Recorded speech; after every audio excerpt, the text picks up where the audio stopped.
It's the Opperman Report. Join digital forensic investigator and PI Ed Opperman for an in-depth discussion of conspiracy theories, strategy of New World Order resistance, high-profile court cases in the news, and interviews with expert guests and authors on these topics and more. It's the Opperman Report. And now, here is investigator Ed Opperman. Okay, welcome to the Opperman Report. I'm your host, private investigator Ed Opperman. You can find me at Opperman Investigations and Digital Forensic Consulting through my website, emailrevealer.com, or you can email me directly at oppermaninvestigations@gmail.com. If you like the content of our show, check out our new Patreon, the Opperman Report Patreon, where we have all kinds of exclusive content up there that you won't be able to find anywhere else. I'm uploading 8 hours a month of exclusive content on there, plus documents. I got the Proud Boys document I just put up there. A lot of good stuff. But our archives are always free, and you can find that at Spreaker.com. And if you go to Spreaker.com, you can find our guest today, Matt Sergiou, who has a website called, what is this? Conspiro Media. Conspiro Media. And what's the other one you do with the Beatles, the occult Beatles? The occult Beatles, yes. It's at wordpress.com. Yeah. And now, are you still doing that? Are you still doing the podcast about the occult Beatles? What, the Magical Mystery Talk? Yeah.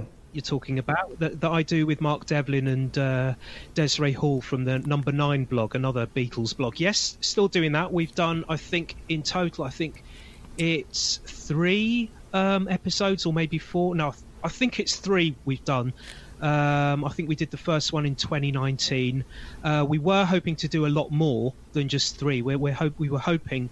The original plan when we started it was to do maybe 3 or 4 topically related Beatles podcasts, topically related, but at the same time looking at things from an alternative angle. So looking at things that are going on within the Beatles world, that is going on in the news at the moment, but looking at it from an alternative angle. And we were hoping to do about 3 or 4 of those a year, but then this Corona thing came along, and it's kind of like sort of derailed things a little bit. We've done 1 this year, which is not what we wanted to do. We wanted to do a lot more than 1 in 2020, but so in total we've done 3. I think the most recent one was about 2.5 months ago. Okay, excellent. Yeah, and I believe we have those. We have a special channel for that on my Spreaker channel for Matt here. Yeah, with the I think you've got 2 episodes on there at the moment. The first 2.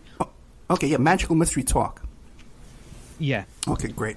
Now, you wrote an article, and we can find this on your Conspiro Media, WordPress.com, the Music Military Government Complex. Give us an overall broad explanation what that is. Well, what the Conspiro Media site is all about, the Occult Beatles one is self-explanatory. What I'm aiming to do at the moment with Conspiro Media, with this particular website, and there's also an offshoot. There's a Facebook site for that as well. It's been going since 2012, 2011, but what I've been doing with it in more recent years, in the last 2 or 3 years, is kind of looking at the 1960s countercultural scene, a little bit in the way that David McGowan was with the Laurel Canyon scene.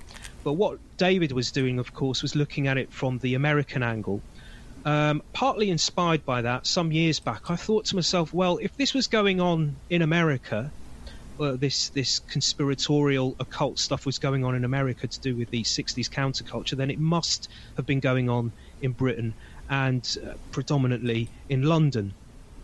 So in the last 3.5, 4 years, as well as concentrating on the Beatles with my Occult Beatles website, I've also been refocusing my Conspiro Media site and my research in that sphere towards the 60s counterculture scene and London, to see whether there are any similarities with regards to what was going on in London with what was going on in America with regards to what David McGowan was looking at. And at the moment, from the research that I've done, all the books I've read, all the data I've collected so far, yes, it would look that way. It would certainly look that way. I still have real quick for a second. For a second, people that aren't familiar with Dave McGowan's work, Dave McGowan passed away from cancer about 3 or 4 years ago. Right? It's been quite a while. Yeah. It's greatly missed, but he had a life of work, research, and one of his biggest theories was covered in the book Weird Scenes Inside the Canyon, about how all the counterculture musicians of the 60s and early 70s had all these connections to military and intelligence in their family or in their background, and he believed that there was a pattern to that of possibly manipulating even the fashion of the time, and that the whole counterculture revolution was really, I guess, a government military type operation to mold America. Yeah, sure. And he also discovered that a lot of the music stars, the so-called countercultural heroes, the musicians of the time, had these kind of family backgrounds that were connected to the military, to intelligence, and also sort of aristocracy kind of lineage as well. Genealogy. So I sort of picked up the ball and ran with it with regards to the UK to see if there was any kind of similarity. And yes, like I say, there does seem to be that kind of thing going on at the moment, from what I've discovered so far. As I say, as I was trying to say earlier, I have yet to publish a lot of this online, and the reason for that is because there is so much still to discover, and I want to make sure before I do put it online that what I do put online is as close to factual as I possibly can get it. I don't just want to go full steam into just posting any old thing. I want to make sure that I get my facts as correctly as possible.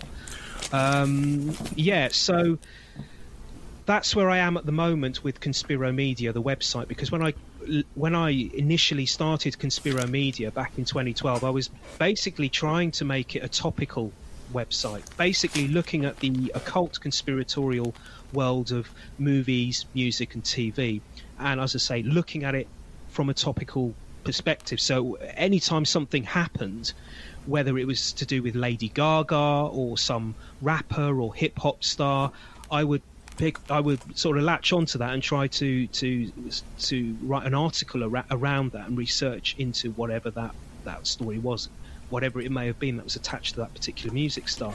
But after a while, I got a little bit bored of that because it's not really what I want. I never lived through the 1960s, but it's something that really, really interests me. I love the music. From an early age, for some reason, I got attached to 60s music, even though I never really lived through it. I find the history fascinating.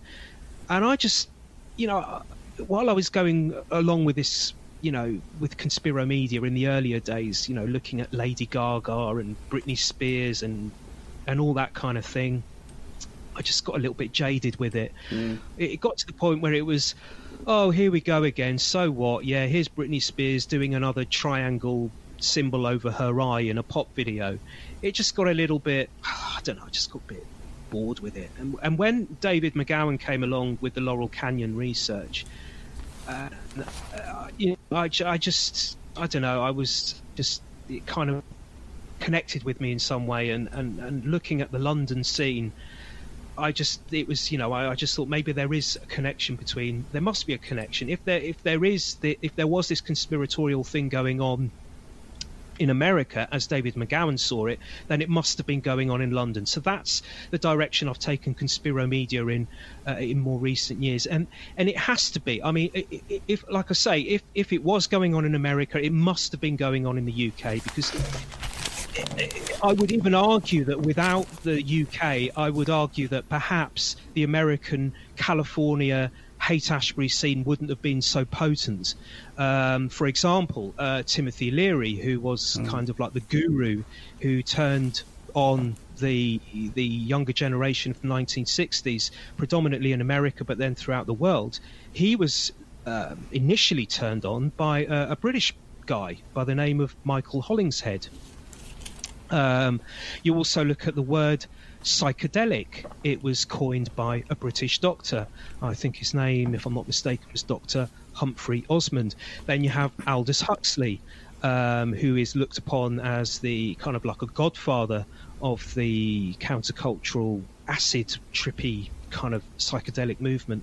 British again. Okay, he lived in the US towards the end of his life and in the later years of his life, but he's another British guy. And then you have the Beatles, who were, without arguments, the most popular band of the 1960s. They were the flag wave bearers of the countercultural movement, and I would argue that without the Beatles, the countercultural movement, both in the US and throughout the so-called Western world, wouldn't have been as potent, wouldn't have been as powerful.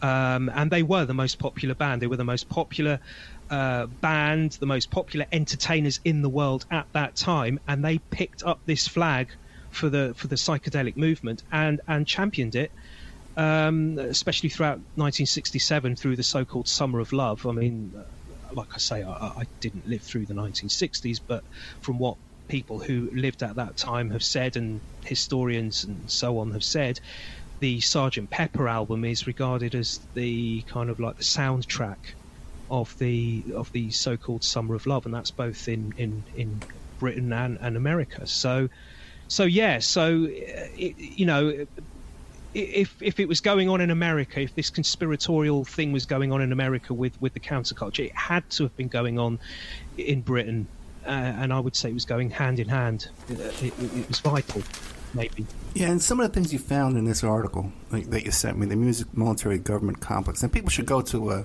conspiromedia.com and follow along as we're doing this interview. Give us the background of Decca Records. Okay. So to the point then. Okay, because I do tend to go off. I do go off on tangents, so I do apologise. You're fine, man. You're fine.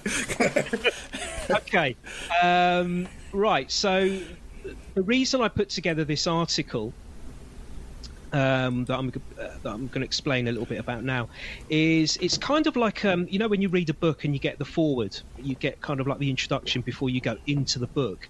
Well, this is kind of like what this article is. It's kind of like an introduction to before you go into the 1960s counterculture. So although I haven't published a lot on my website about what I've been talking about just now, but it will be published in months and years to come. All going well, this stuff will be posted onto this website. But before that happens, you can regard this article that's on the website at the moment to do with what I'm about to talk about as the introduction to that. So I'm talking here predominantly about Britain, although it does bleed into America as well. There are various record companies, two record companies in particular, that have roots to the military, and you mentioned Decca Records. Now, Decca Records is a British company. It's still going now, but it was mainly in the vanguard, if you like, in the 1950s. Well, actually, the 1940s, the 50s, and the 60s. And in the 1960s, it was the record label which it signed the Rolling Stones. And it was the Rolling Stones label for most of the 1960s, up until about 1971, or around about that time. And it's actually the Rolling Stones that kind of directed me towards looking at this particular field of research. And it was a quote that was put together that I found actually in a Rolling Stone article, a quote from Keith Richards from the Rolling Stones. And I'm actually going to read it to you now a little bit, because I've got it here in front of me on my computer screen. This was about 1971, a magazine interview in 1971 for Rolling Stone magazine, if I'm not too mistaken. And this was around the time that the Rolling Stones left Decca Records and went to form their own record company, or their own label. And what Keith Richards said was, and I quote, "We found out, and it wasn't years till we did, that all the bread, all the money we made for Decca was going into making little black boxes that go into American Air Force bombers to bomb North Vietnam. They took the bread we made for them and put it into the radar section of their business. When we found that out, it blew our